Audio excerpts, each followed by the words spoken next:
नाज़रीन, दादू ज़िले में तूफ़ान खां पोइ केतिरनि ई इलाइक़नि जी बिजली बंदि आहे। उन हवाले सां वधीक तफ़सील मालूम कंदासीं मिरान टीवी न्यूज़ जे रिपोर्टर नवीद कुरैशी खां। जी नवीद, वधीक अपडेट कजो। जी गुज़िरियल ॾींहुं जीअं तूफ़ान आयो, मिटी जो तूफ़ान हुयो, हवा जो तूफ़ान बि हुयो। उन तूफ़ान खां पोइ दादू शहर समेत ज़िले जे अक्सर इलाइक़नि में जेका बिजली जी बंदिश आहे, को बिजली बंदि आहे। हिन वक़्तु ताईं बिजली बंदि आहे।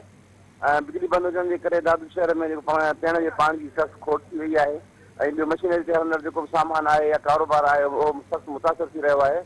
मां तव्हांखे ॿुधाईंदो वञा त वापदा जा जेके आला अमलदार आहिनि या आला अख़्तियारियूं आहिनि, उन्हनि जो इहो चवणु आहे त हीअ जेका बिजली जेके लोड शेडिंग आहे, जेके मेन तारूं आहिनि उहो तूफ़ान जे करे तारूं किरी पयूं, उन्हनि जो मरम्मत जो कमु हले पियो।